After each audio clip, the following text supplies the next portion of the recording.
আসসালামু আলাইকুম এভরিওয়ান, আবারও চলে আসলাম নতুন একটি ব্লগ নিয়ে। আর আজকে সকাল সকাল আমার ডিউটি শুরু।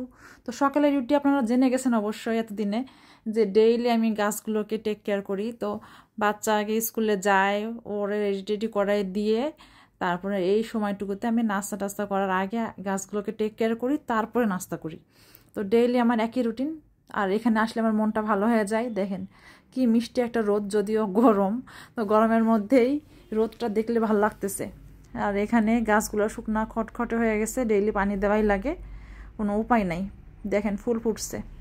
আর এই যে দেখেন মাশরুম, ব্যাঙের ছাতা, অদ্ভুত অদ্ভুত টাইপ ব্যাঙের ছাতা এগুলো। তো এগুলো তুলে ফেলে দিতে হবে। কেন যে এরকম বের হচ্ছে, বিরক্ত লাগে, আমার খুবই বিরক্ত লাগে। জায়গায় জায়গায় এরকম পরিষ্কার করতে করতে অবস্থা খারাপ, ডেইলি ডেইলি। তো আজকে দাবার গুটির মতো দেখেন, মনে হচ্ছে দাবার গুটি। তো রিহানের দাবা ছিল, বেচারা, সে ছোটোবেলায় কিনে দেওয়া হয়েছিল, তারপরে সেই দাবা কোথায় ফেলাই দিছে ছিঁড়ে টিড়ে বোর্ড, আর গুটিগুলো এখনও আছে। এই তো রান্না বান্নাও শুরু করে ফেললাম, কি করবো আর, বসে থেকে লাভ নাই, রান্না বান্না শুরু করে দেওয়া যাক। কি বলেন আপনারা? তাড়াতাড়ি শুরু করলে তাড়াতাড়ি শেষ হবে। তো আজকে মেনুটা একটু বলে দেই। ডাল ভিজায় রাখছি, পেঁপে দিয়ে ডাল রান্না হবে, মশলা বের করে রাখছি, কারণ মশলার বাটি খালি। মশলার বাটি পরিষ্কার টরিষ্কার করে মশলার বাটির মধ্যে মশলা ভরাইতে হবে। আলু সিদ্ধ করে নিলাম, আলু ভর্তা হবে। আজকে ভর্তা ভাত খাবো আমরা। বাচ্চা কাচ্চারাও রাজি, বাচ্চা কাচ্চারাই ঠিক করলো যে কি কি রান্না হবে। তো যখন এই টাইপের মানে ইনডিসিশনে ভুগি, তখন বাচ্চাদের জিজ্ঞেস করি যে কি খাবা তোমরা। তো পেঁপেদের ডাল হবে আজকে, আলু ভর্তা হবে, আর হবে দেখেন এখানে কি আছে, আমরা একটু দেখি। প্রেসার কুকারে পেঁপেদের ডালটা রান্না করব। তো পেঁপেদের ডাল রান্নার প্রসেস চলছে। আলুটা সিদ্ধ করে নিয়ে ছিলে টিলে রাখলাম, যেহেতু হেল্পিং হ্যান্ড আসছে, ও ময়লাটা নিয়ে যাবে। রায়ান ঘুম থেকে উঠছে, রায়ানের নাস্তা রেডি করতেছি। আর করতেছি দেখেন স্পেশাল ইলিশ মাছ দিয়ে কচু শাক। এটা খুবই পছন্দ আমার। আর আমি একবার রান্না করছিলাম আমাদের মানে আমার মার বাসায়, তো ওখানে ওরাও খুব পছন্দ করছিল। আম্মাও যদিও রান্না করতো ছোটোবেলায়, আমি আম্মার হাতেও খাইছি। তো এখনকার পোলাপানরা আসলে শাকসবজি বেশি একটা খাইতে চায় না। আমার ভাইয়ের কথা বলতেছি, ও খুব একটা পছন্দ করে না শাকসবজি, যাই হোক। তো এটা আমার খুব পছন্দ। তো ইলিশ মাছের মানে ইলিশ মাছ দিয়ে, ইলিশ মাছের মাথা দিয়ে কচু শাক তো ফ্রোজেন করে রাখা ছিল। জামালপুরের কচু শাকগুলো এত এত কচু শাকগুলো, সেটা আপনারা আগে ভিডিওতে দেখেছেন। তো ওখান থেকে কচু শাক নিয়ে আমি এই ফ্রোজেন শাকটা নিয়েই সিদ্ধ করা ফ্রোজেন শাকটা নিয়ে আমি কচু শাকটা রান্না করে ফেললাম। আর মাছ ভর্তা হবে, মাছটা বেছে নিচ্ছি, মাছের লেজ ভর্তা। মাছের লেজ ভর্তাটাও কিন্তু বাটা ছাড়াও ভর্তাটা খুব মজা হয়। আর এই তো আলু ভর্তা, দেখেন আলু ভর্তা। আমাদের সাপাহারের মানুষ আলু ভর্তা সব কিছুতে খায়, পোলাওয়ের সাথেও আলু ভর্তা খায়, খিচুড়ির সাথেও আলু ভর্তা খাই, ভাতের সাথে তো খাই। ভর্তাটাকে স্পেশাল করার জন্য আজকে ভাজা পেঁয়াজ ইউজ করতেছি, দেখা যাক কেমন হয়। পেঁপে দিয়ে ডাল রান্না করছি আজকে, এই দেখেন কালারটা একটু। তো আজকে ধনেপাতা নাই, ধনেপাতা দিলে আর একটু ভালো হয়। যারা ধনেপাতা না খায় তাদের জন্য আজকে ডালটা পারফেক্ট। আর এই যে আলু ভর্তা করা শেষ। তো রিহান বলছে ভাজা পেঁয়াজ দিয়ে আলু ভর্তা খাবে, তো এই জন্যই আলু ভর্তাটা ভাজা পেঁয়াজ দিয়ে করা হয়েছে। আর এটা আমাদের সাপাহারে খাই, বা কাঁচা পেঁয়াজ দিয়েও খাই, কিন্তু আম্মা দেখি ভাজা পেঁয়াজ দিয়ে খায়, হচ্ছে মুখটা বন্ধ হয় কাঁচা পেঁয়াজ দিয়ে খেলে, যার জন্য আম্মা সবসময় ভাজা পেঁয়াজ দিয়ে করে। ওটা ওর ভাল লাগে, রিহানের খুব ভাল লাগে। ও মেনু ঠিক করছে, ও রায়ান দুজন মিলে মেনু ঠিক করছে আজকে। তো দেখেন বাচ্চারাও কত স্পেশাল স্পেশাল খাবার দাবার খেতে চাই। মানে ছোটো বাচ্চারা সাধারণত মাংসের বাইরে খেতে চায় না। আপনারা অনেকেই এই জিনিসটা ঝামেলাটা ফেস করছেন যে বাচ্চারা শুধু মাংস খেতে চায়, বাট আমার বাচ্চারা ডিফারেন্ট। এটা প্রমাণ দিচ্ছে আজকে মেনু। মাছ ভাতটাও কমপ্লিট। তো রান্নাবান্না সব শেষ, এখন আমি রান্নাঘরটা একটু গোছায়ে বের হয়ে যাব। বাচ্চা কাচ্চা গেছে গোসলে। ভাত খাওয়া শেষ করে রায়ান খাই দিচ্ছে ললি আইসক্রিম। সে ললি আইসক্রিম কাল ধরে পিছে পিছে ঘুরতেছে, পরে বলছে দিনের বেলা খাইতে হবে, রাতের বেলা খাওয়া যাবে না, ঠান্ডা লাগবে, পরে যে এখন খাচ্ছে। তো রায়ান, তোমার কেমন লাগতেছে ললি আইসক্রিম? তোমার ভর্তা দিয়ে ভাত খাইতে কেমন লাগলো? কোনটা ভালো লাগছে, কোন ভর্তা? ললিটা তো বেশি মজা। কোন ভর্তাটা বেশি ভালো লাগছে? আলু ভর্তাটা। হ্যাঁ, আলু ভর্তাটা বেশি পছন্দ করছে। সবগুলো একটু একটু খাইছে, কিন্তু আলু ভর্তাটা পছন্দ হয়েছে বেশি, তাই না? বেশ রোদ খা খা দুপুর, মানে এই দুপুরবেলা মানুষ একটু ঘুমায়, আমার আবার দুপুরে ঘুমাইতে ভালো লাগে না, দুপুরে ঘুমাইলে আর উঠতে ইচ্ছা করে না, বিরক্তি লাগে, তখন ঘুম মনে হয় যে ভাঙতে চায় না, সন্ধ্যা পার হয়ে যায় তাও ঘুমাইতে থাকি, এরকম একটা অবস্থা হয়। তো একদম মানে অলস দুপুর, মানুষজন ম্যাক্সিমাম চারপাশ নিস্তব্ধ, ঘুম, কনস্ট্রাকশন চলতেছে, ওনাদের তো কাজ থাকবেই, ওনারা ওনাদের মতো কাজ করতেছে। তো এই যে বিল্ডিংটা, এই বিল্ডিংটা উঠে গেলে দৃষ্টিসীমা আবদ্ধ হয়ে যাবে, সামনের ভিউ আর দেখতে পাবো না। তো যাই হোক, কাশফুল, চারপাশে কাশফুল দেখলে মনটা ভালো হয়ে যায় আসলে। এখনও ছোট ছোট, কত বড় যে ঝোপ হয়ে যায় এদিকে, বিশেষ করে আরও ভিতরের সাইডের দিকে, মানে অনেক দূর, যেটা মানে বসুন্ধরারই ভিতরে, কিন্তু এটা বাইরের দিকে, এন ব্লকের দিকে, ওই যে স্টেডিয়ামের কাজ চলতেছে না, এন ব্লক ঠিক আমি জানি না, আমি একবারই গেছিলাম, তো ওখানে কাশফুল দেখতেই গেছিলাম। তো চারপাশে শুধু এখন হালকা পাতলা একটু দেখতেছি, এদিকে এত নাই, কিন্তু ওইদিকে একেবারে সেই কাশফুলের ঝোপ, দিয়াবাড়ি আর মানুষ কি যাবে, বসুন্ধরাতেই কাশফুল দেখতে আসবে মানুষ, এরকম একটা অবস্থা। রিহান একা একাই পড়তে বসছে, ও এত দায়িত্ববান একটা ছেলে, ও কিছু বলতেই হয় না, ও পড়তে বসছে। রায়ান একটু ওর বাবার সাথে বাইরে গেছে, রিহানের যাওয়ার কোনো আগ্রহ নাই, দেখেন ও পড়তেছে।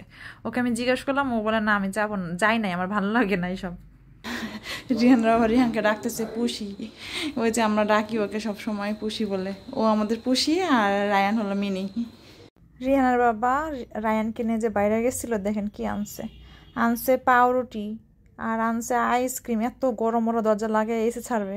কলাও আনছে, সাগর কলা, রায়ান খুব কলা পছন্দ করে খেতে, ছোটো বাচ্চা তো, ও ফল টল খুব বেশি পছন্দ করে। আমি একটু ওদের হালকা পাতলা নাস্তা দেওয়ার চিন্তা ভাবনা করতেছি, তো সে নাস্তারই আয়োজন চলতেছে দেখেন। তো এখানে ফ্রাইড রাইস ছিল ফ্রিজের মধ্যে, সে কবেকার ফ্রাইড রাইস মনেই থাকে না, ওই শেফ টেবিলের ফ্রাইড রাইস, ওটা গরম করে দিলাম রিহানকে, আর আমি মুড়ি বানাবো, মুড়ি ভর্তা, শসা কেটে নিলাম, চা বসাই দিছি, দুধ চা আর মুড়ি ভর্তা খাওয়া হবে সন্ধ্যার নাস্তা। চা বানাই ফেলছি দেখেন, তো মানুষ চা খায় কাপে করে, আর আমরা খাই মগে করে, মগ ভরে ভরে চা। তো খাবো যখন একটু বেশি করেই খাবো। রিহানকেও একটু দিছি, বেচারা সবসময় আশা করে একটু একটু করে দেওয়া হয় ওকে, এর জন্য ওকেও একটু দিছি।